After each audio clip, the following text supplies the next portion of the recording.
আসসালামু আলাইকুম। আজকে আবারও একটি কিচেন অর্গানাইজেশন ভিডিও শেয়ার করতে যাচ্ছি। আমার কিচেনের অর্গানাইজেশন ভিডিও আপনারা বেশ কয়েকটা দেখতে পেয়েছেন। আবারও আমি কিচেনের কিছুটা লুক পরিবর্তন করেছি, তো সেই ভিডিও আজকে শেয়ার করতে যাচ্ছি। এই যে ইলেকট্রিক ওভেনটা দেখতে পাচ্ছেন, এটা সর্বপ্রথম এখানে ছিল। তারপরে আমি কিন্তু আবার এটা কিচেনে নিয়ে গিয়েছিলাম। এখন আবার কিচেনের কিছুটা লুক পরিবর্তন করে আবার আমার এই ইলেকট্রিক ওভেনটা জায়গায় কিন্তু চলে এসেছে। পাশেই দেখতে পাচ্ছেন যে টেবিলটা, এই টেবিলে আমি ভিডিও মেক করি। আর এই যে চলে এসেছি কিচেনে। আজকে ভাপা পিঠার একটা রেসিপি নিব, তো সেই কারণে সব কিছু রেডি করে নিয়েছি। এটা ভাপা পিঠার পাতিল রেডি করেছি। আর এই যে মশলার যে জারগুলো, এগুলো সব আজকে ধুয়ে উপর করেছি। এগুলোতে আবার মশলা রিফিল করে তারপরে স্পাইসি রেখে রাখবো। দেখেন স্পাইসি রেকটা খালি আছে, নিচের তাকটা। তো আসলে এই কাজগুলো কিন্তু আমরা সব গৃহিণীরাই করে থাকি। যখনই আমাদের কিন্তু মশলা শেষ হয়ে যায়, তখনই আমরা মশলার জারগুলোকে ধুয়ে আবার মশলা রিফিল করে কিন্তু জায়গায় রাখি। এটা তো আমাদের গৃহিণীদেরই কাজ, তাই না? আমরা নিজের প্রয়োজনে করে থাকি, এটা দেখানোরও কিছু নেই। তারপরেও দেখালে হয়তো কি অনেক আপুদের আবার আইডিয়া হয়ে থাকে। আমি যেমন বেশ কিছু আপুদের ভিডিও দেখেই কিন্তু আইডিয়া নিয়ে থাকি। এটা হচ্ছে হ্যান্ড গ্লাভস, যে শীত এসেছে বিদায় কিন্তু নামিয়েছি। আর এটা অ্যাপ্রনটা আমার পাশেই আছে, আমার চপিং বোর্ড। আর এই যে কিচেন র্যাকটা, যেটা মানে থালা বাসন রাখার র্যাক, সেটা আমি এখানে সিঙ্কের উপরে কিন্তু ঝুলিয়ে দিয়েছি। দেখতেই পাচ্ছেন দুটো হুকের মাধ্যমে।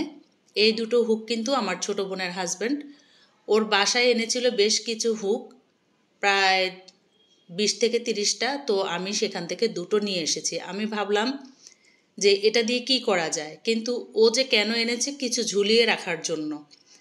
আসলে পুরুষ মানুষের চিন্তাধারা একরকম, আর মহিলাদের চিন্তাধারা কিন্তু আরেক রকম। তো আমি আমার চিন্তা থেকে আমি দুটো হুক ওখান থেকে নিয়ে এসেছি, যে আমার বাসায় আমি কিচেন র্যাকটা ঝুলিয়ে দিলে কিচেন র্যাকের জায়গায় আমি আরেকটা কিছু রাখতে পারবো, যেহেতু জায়গা স্বল্পতা। আর এই যে পিঠা বানানোর জন্য কিশমিশ বাদাম কুচি করে নিয়েছি চপারে, দেখতেই পাচ্ছেন। আর এই যে 5 কেজি চালের গুঁড়া এখানে আমি গুঁড়া করে নিয়েছি। 2 কেজি দিয়েছি সিদ্ধ চাল আর 3 কেজি আতপ চাল। এইগুলো আমি গত রাত্রে ভাঙিয়ে নিয়ে এসেছি। আজকে আমি চালন দিয়ে চেলে নিয়ে তারপর বক্স করেছি, আমি ডিপ ফ্রিজে সংগ্রহ করে রাখবো। দেখতেই পাচ্ছেন ওভেনের র্যাকটাও কিন্তু খালি করে নিয়েছি, ইলেকট্রিক ওভেনটা এখান থেকে সরিয়ে, কারণ কিছু রাখতে পারি না, তাকটা খুবই স্বল্প। এইটুক জায়গার মধ্যে কাটাকাটি করে ভিডিও করতে হয়। আর মাইক্রোওয়েভ ওভেনটাকে এবার এই পাশে নিয়ে এসেছি, কারণ এই সেটটা আমি খালি করেছি, এখানে শুধু রান্নাবান্নার কাজ করি। কেননা আমার বাসায় কিন্তু গ্যাসের স্বল্পতা, অর্থাৎ সিলিন্ডার গ্যাস। তো যেহেতু সিলিন্ডার গ্যাস, সেজন্য কিন্তু আমি এখানে রাইস কুকার, অর্থাৎ ইলেকট্রিক মাল্টি কুকার যেটা, সেটা রেখেছি। আর ইলেকট্রিক হিটারটা রেখেছি। পাশে রেখেছি রুটি মেকার, অর্থাৎ যেগুলো ব্যবহার করে আমি গ্যাসটাকে সাশ্রয় করতে পারি, তো সেগুলো একই জায়গায় রেখেছি। আসলে সেটআপটা যদি ঠিক থাকে তাহলে কিন্তু রান্নাবান্না করতে তেমন কষ্ট হয় না, তাই না? রান্না হচ্ছে একটা শিল্প। এটা আমি মনে করি এক একটা গৃহিণীর এক একটা অভিজ্ঞতা, এক একটা শৈল্পিক চিন্তা ভাবনা। যার যেরকম চিন্তা ভাবনা, তার রান্নাবান্নাগুলোও কিন্তু সেরকম হয়ে থাকে, তার রান্নাঘরটাও কিন্তু সেরকম হয়ে থাকে।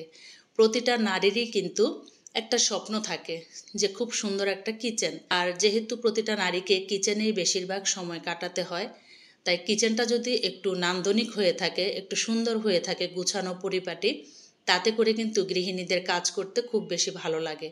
যদিও অনেকের কাছে কিন্তু আমার এই ভিডিওটা ভালো লাগবে না, বা আমার রান্নাঘরের এই লুকটা ভালো লাগবে না, কারণ যারা ক্যাবিনেট ইউজ করে থাকেন তারা ভাববেন যে এটা আবার দেখানোর কি হলো।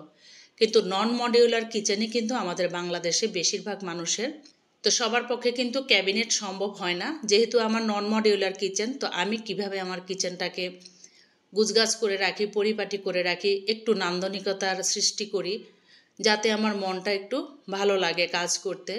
তো সেই ভিডিওটা আমি শেয়ার করেছি। আমার এই ভিডিও দেখে অনেক আপুদের কিন্তু আইডিয়া আসবে নন মডিউলার কিচেনগুলোকে কিভাবে আসলে সাজিয়ে গুজিয়ে রাখা যায়। এই যে কিচেনটা, এটার প্রতিটা কোনায় কোনায় কিন্তু আমার হাত পড়ে। কেন? আমি যে হেল্পিং হ্যান্ড রেখেছি, সে শুধু সামনের থেকে মুছে দিয়ে চলে যায়। আর এই যে কিচেনটাকে এত সুন্দর রাখতে গিয়ে প্রতিটা কোনায় কোনায় আমাকে হাত দিয়ে পরিষ্কার করতে হয়। এবং প্রত্যেকটা জিনিসকে আমি নিজে হাতে পরিষ্কার করে রাখি। পরিষ্কার পরিচ্ছন্নতা থাকা এটা হচ্ছে এক একজনের ব্যক্তিগত রুচি।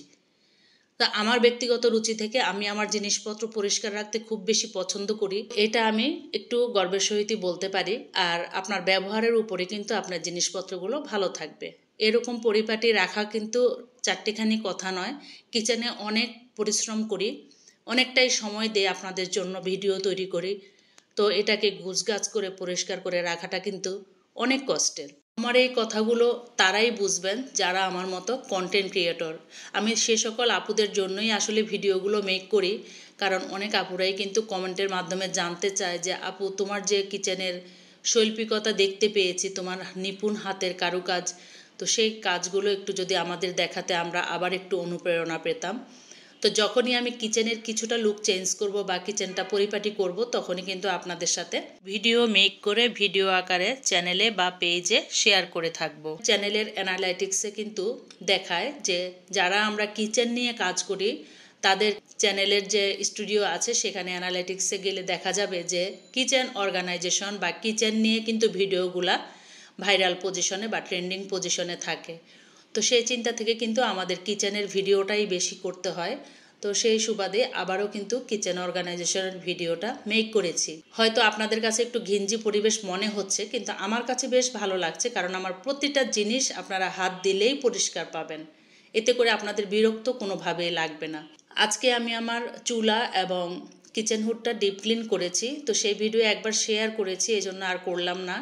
আজকে অবশ্য ডিপ ক্লিন করেছিলাম। গত রাতে আমি কিচেন চিমনি আর চুলার যে পার্টসগুলো সেগুলো সব ভিনেগার, সোডা এবং সাবানের গুঁড়া দিয়ে গরম পানি দিয়ে এই সিঙ্কে ভিজিয়ে রেখেছিলাম। দেখতেই পাচ্ছেন সিঙ্কটাও কিন্তু আমার অনেক পরিষ্কার হয়ে গিয়েছে। তো আজ সকালে ঘুম থেকে উঠেই আগেই কিন্তু আমি রান্না করার আগে আমার এগুলো সব পরিষ্কার করে নিয়েছি। আর আপনারা হয়তো এরকম দেখে ভাবতেছেন যে সবসময় হয়তো আমাদের কিচেনগুলো এরকম থাকে। আমরা যখন কাজ করি তখন কিন্তু আমাদের কিচেনটাও ময়লা হয়, আমাদের কিচেনটাও কিন্তু অগোছালো হয়। তো সেগুলো গুছানো এবং পরিষ্কার করা কিন্তু অনেক সময়ের ব্যাপার, অনেক কাজ। এগুলো যারা মেনটেন করতে পারেন তাদের কিচেনটাই কিন্তু আসলে দেখতে সুন্দর লাগে, আর প্রতিটা জিনিস কিন্তু সুন্দর থাকে। এটা যার যার মনের ব্যাপার, যার যার শৈল্পিক চিন্তা ভাবনা। আমার কথাগুলো কেউ কিছু মনে করবেন না, আমি আমার শৈল্পিক চিন্তা ভাবনাগুলো আপনাদের সাথে শেয়ার করেছি। ক্যাবিনেট ব্যবহার করলে ক্যাবিনেটে একটা আরাম আছে, সবকিছু ঢুকিয়ে রাখা যায়। ক্যাবিনেটের ভিতরে কিন্তু আবার একটা যন্ত্রণাও আছে, তেলাপোকার বাসা হয়। এটা যারা ক্যাবিনেট ব্যবহার করেন তারা আমার সাথে অবশ্যই একমত হতে বাধ্য হবেন, কারণ এই যে আমার যে ওভেনের র্যাক আছে এটার নিচে যে ড্রয়ারগুলো আছে সেই ড্রয়ারের ভিতরে মাঝে মাঝে দেখি তেলাপোকার ছোট ছোট বাচ্চা। এই জন্য আমি বলি যে ক্যাবিনেটের থেকে এভাবে খোলামেলা থাকাই ভালো।